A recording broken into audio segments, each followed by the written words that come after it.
নমস্কার, জয় শ্রী গণেশ। স্বাগতম আপনাদের প্রত্যেককে।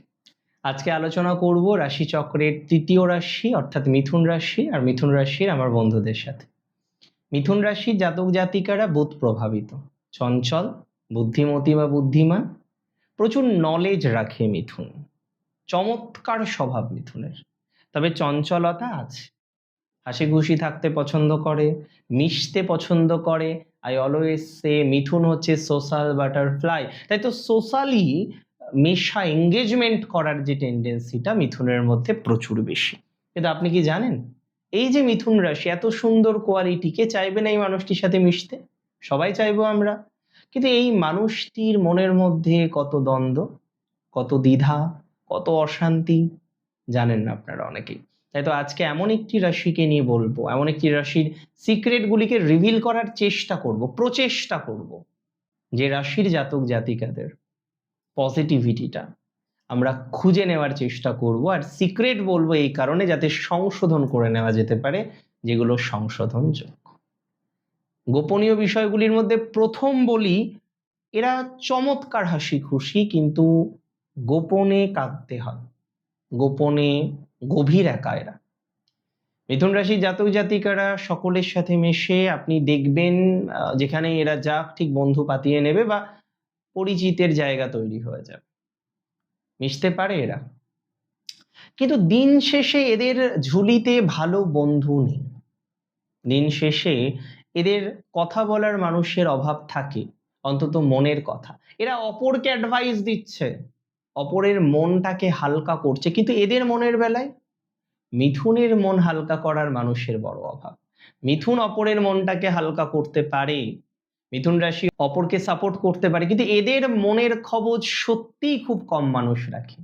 তাই তো কখনো এরা অত্যন্ত আনন্দে থাকছে, পর মুহূর্তে এদের মধ্যে নির্জীবতা চলে আসছে। সজীবতা কখনো অত্যন্ত বেশি, নির্জীবতা কখনো অত্যন্ত বেশি।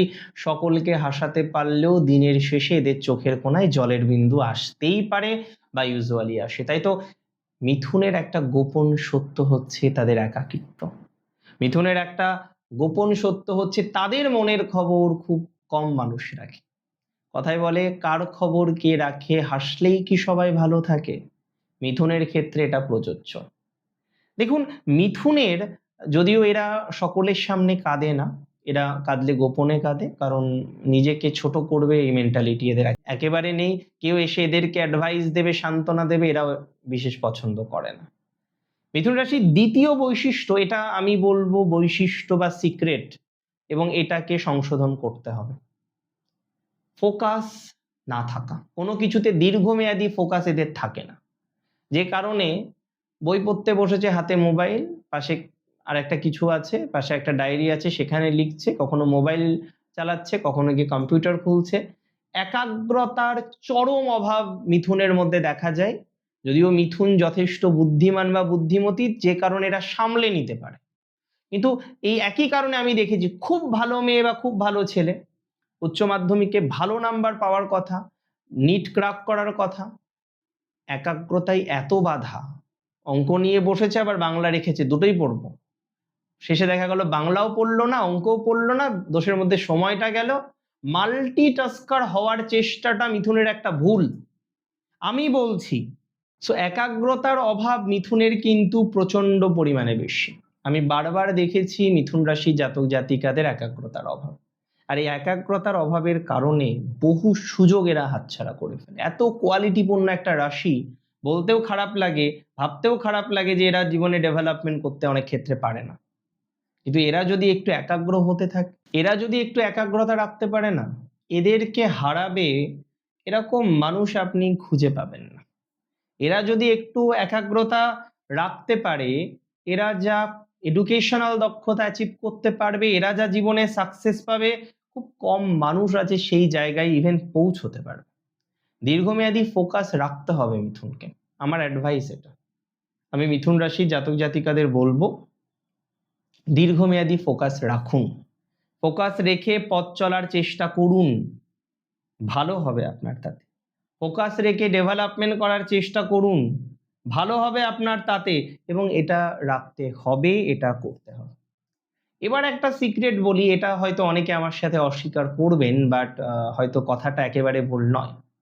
মিথুন রাশির জাতক জাতিকাদের মুখের কথা এবং মনের কথা সবসময় এক নাও হতে পারে।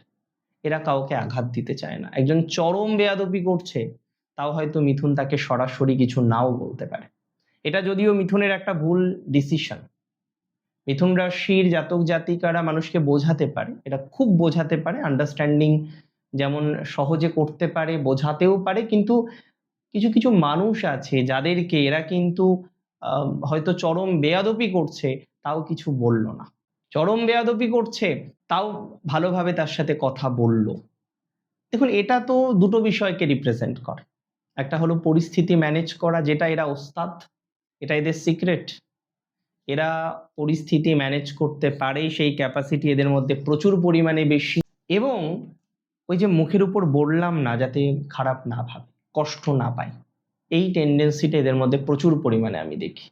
অর্থাৎ ডুয়ালিটি আছে কথাবার্তার মধ্যেও, কিছু কিছু ক্ষেত্রে প্রচুর বেশি আছে, কিছু কিছু ক্ষেত্রে চিন্তা ভাবনার মধ্যেও ডুয়ালিটি আছে। এই একটা ভাবলো তো আবার ভাবনাটা চেঞ্জ হয়ে গেল, এই একটা পরিকল্পনা করলো তো আবার পরিকল্পনাটা চেঞ্জ হয়ে গেল। এই যে চেঞ্জ, এই যে পরিবর্তন, এই যে পরিবর্তন করার একটা বাসনা, এটা মিথুনের মধ্যে প্রচুর।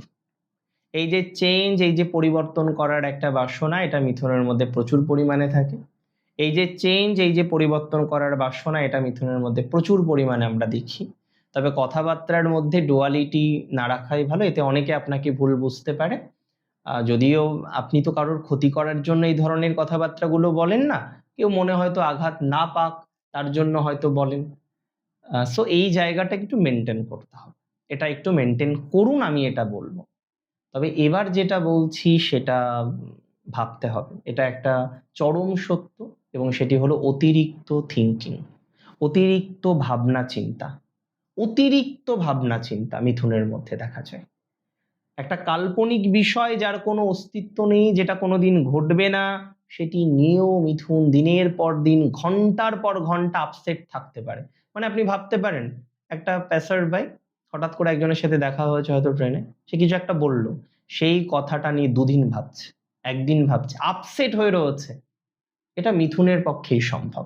অতিরিক্ত ওভার থিঙ্কিং মাঝে মাঝে করে ফেলেন, আর এই সমস্ত কিছুর প্রভাব আসে আপনার ঘুমের উপরে। মাঝে মাঝে এত বেশি ওভার থিঙ্কিং করেন, অনিদ্রার শিকার হচ্ছেন অনেকে, আপনারা মানসিক ক্লান্তিতে ভুগছেন, আপনারা ছোট বিষয়কে মাথার মধ্যে ঢুকিয়ে তিলটাকে তালে রূপান্তরিত করে এত এত এত এত এত নেগেটিভ ভাবনা চিন্তা কেন রে বাবা?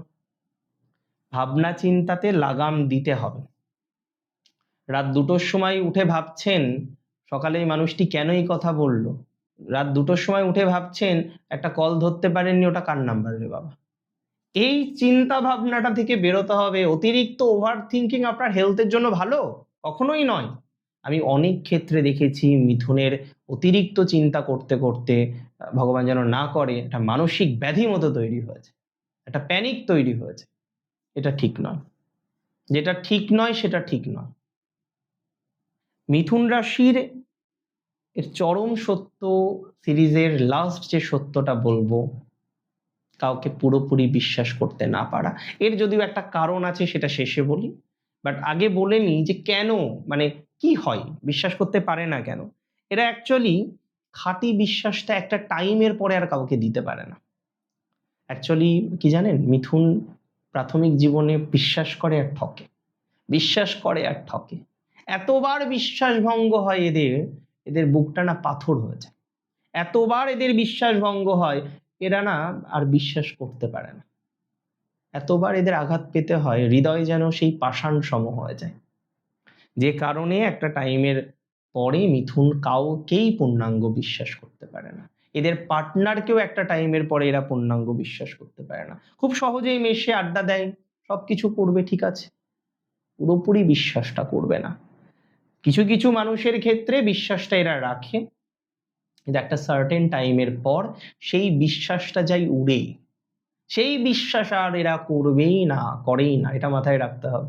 একটা টাইমের পরে এদের জীবন সঙ্গী বলি, বন্ধু বলি, যাই বলি না কেন, 100% বিশ্বাস তো এরা করবেই না।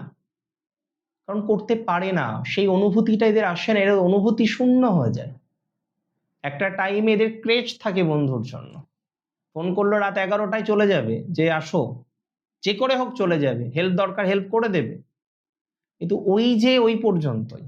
তারপরে একটা টাইমে গিয়ে ঠকবে, দুঃখ পাবে, আঘাত পাবে, হৃদয়টা পাষাণের মতো হয়ে যায়। দেখুন, আমি অ্যাডভাইস দেব আপনাদের কিছু। ফার্স্ট অফ অল, সকলের সামনে সকলকে খুশি করার জন্য কথা বলবেন না। কিছু মানুষকে মুখের উপরে বলুন না, NO ইংরেজিতে, আর বাংলায় দন্তন্বয় আকার না। না বলতে শিখুন। মিথুন না বলতে পারেন অনেক সময়, এটা করতে হবে আপনাকে। নাম্বার 2, মিথুনের মনের নিয়ন্ত্রণটা দরকার, মনকে ব্যালেন্স করাটা দরকার। ওভার থিঙ্কিং, মানসিক চাপ কাটিয়ে ওঠা, মেডিটেশন করা।